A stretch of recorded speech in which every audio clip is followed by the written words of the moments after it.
Hey guys, welcome back to Harry Runs. So we've got a Q&A today. Asked some questions off you guys a few weeks back and finally got around to doing this. So we're going to fire away with these and we're going to get started. So first question from Abby Cabs. When did you start running? So I started running 13 years ago in my first PE kind of class in high school. We did cross country. Hadn't run before that, so that was my first kind of experience of running as such. I did a lot of sports, but I hadn't really got into running by that point, and came second overall in my class. So it's really fortunate. Just kind of running found me, I guess, through my school, and then I joined the local athletics club not long after that. Got roped into track running. Really enjoyed that for many years. Really fortunate to have a really good coach, Phil Oliver. Lots of Welsh national athletes, lots of British nationals as well, coming from Phil Oliver. So really good coaching group. I was really lucky to be part of that team. And yeah, really kickstarted my running. Next question from Oscar Jenkins. What is your running background? Could you go into more detail about any childhood, school endeavours and middle distance? Have you taken any breaks from running for an extended duration? So what is my running background? So I just said I started in school in PE. But yeah, my running background really stems back to middle distance. So 800 metres, 1500 metres. I was more of a 1500 metre specialist. I think my PR for 1500 in the end was about 3:51. So pretty good time. But it took a while for me really to build up any momentum outside of my kind of school or my local area. I was quite fortunate really to have not be the kind of runner that was really gifted from the start. It took a lot of hard work, a lot of years of persistence to really build my way up through the ranks. So I had quite a consistent kind of build-up and of achievements as well. So won a few kind of Welsh national medals on the track and for cross-country and things like this.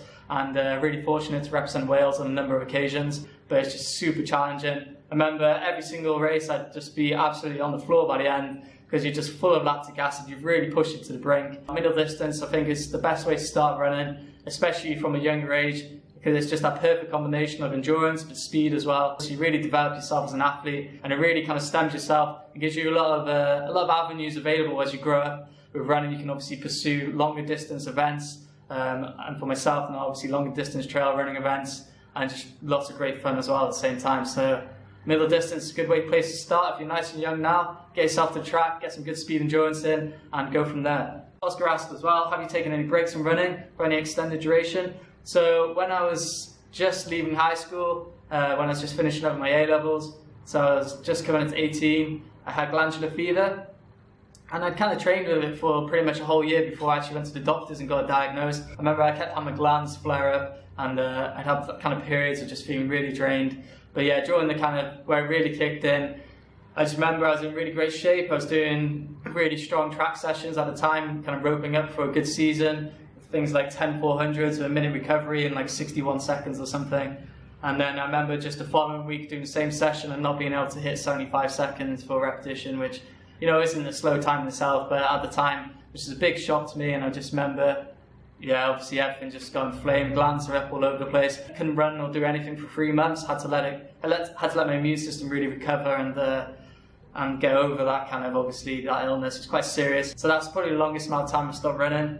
I haven't been compared the whole time I've been running. I actually, after university, had a bit of runner's knee and a few things like that. And I kind of stopped racing for maybe 2 to 3 years. Yeah, but I've always been running. It's always been my kind of outlet in life. Next question, are you addicted to looking at your watch when you're running like I am? It really depends what I'm training for. If my focus is, if I'm focusing on a really fast road race, perhaps like a 10 miler, a marathon, a half marathon, then yeah, I get quite obsessed with really what my splits are, especially if I'm training on, you know, the flatter roads and the flatter paces, because then obviously you're really trying to train yourself up to hit the goal pace that you're aiming for in your race. But besides that, I'm not really too fussed. If I'm training more for the mountains, for the ultras, obviously I'm putting a lot more elevation gain in there, and obviously the terrain and the conditions really play a part in your pacing and your speed. So I don't really get kind of too obsessed with that. And the longer you run as well, you can often find that you really can develop yourself just to run on feel quite a lot, and you get a good sense of where you're at then. Okay, so next question from Absolutely Mel.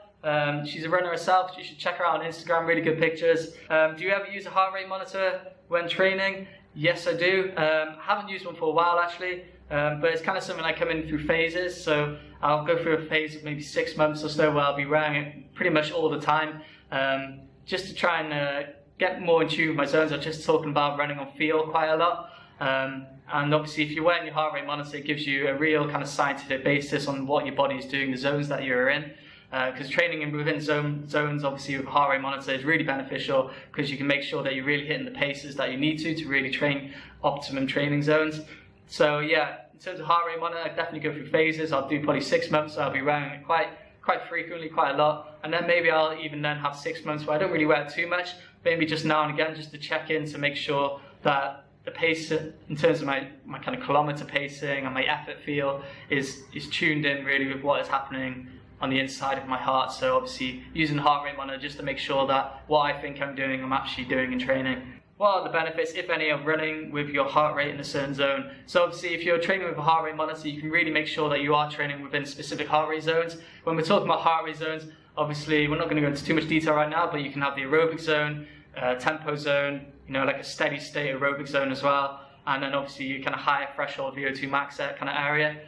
So yeah, training with heart rate monitor, basically if you're a new runner as well, it really gives you obviously some good evidence, some good signals of where you're training. You often find that people are going out too hard, too fast all the time because that's how they think they're going to get faster, that's how they think they're going to get stronger. And the reality is, if you're training more in a zone 2 kind of area, usually around 150 BPM, maybe a bit higher, maybe a bit lower, depending on your fitness.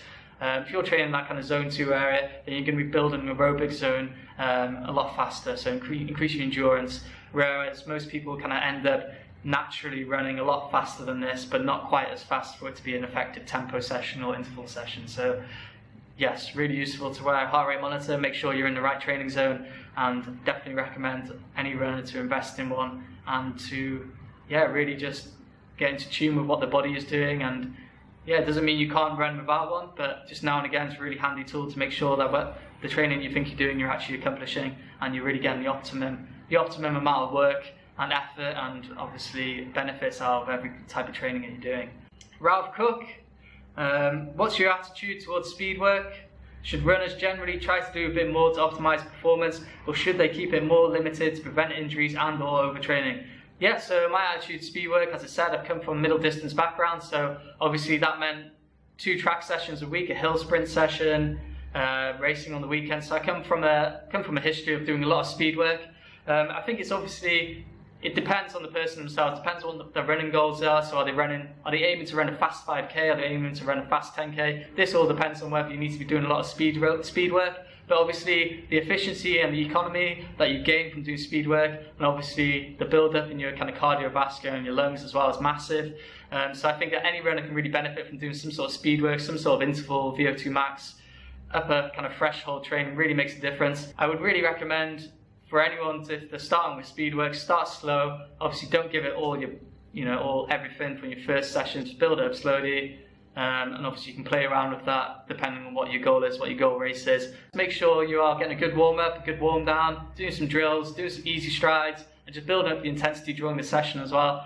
That will obviously help to prevent injuries. Stretching afterwards, just simple stuff like that always makes a difference, and just listen to your body. So you're feeling particularly tight one day, or if you've got some sort of problem area, then obviously lay off the speed work for a few days, or miss it for a week. But yeah, I think speed sessions are great, and it just brings excitement back. If you're just tired, just running miles after miles, slow miles, trying to build a big base. If you add something in like an interval session or fartlek session with a bit of speed in there, it really just jazzes up your training program, makes things a lot more fun, and everyone loves running fast. You just feel like a kid again. So yeah, get some speed work in, definitely recommend it. Okay, so last question from Ralph Cook as well. That's probably be the last question of this video because it got pretty long, so I'll probably carry on with these questions, build into a few different videos, so make sure you watch out for the next ones. But anyway, last question.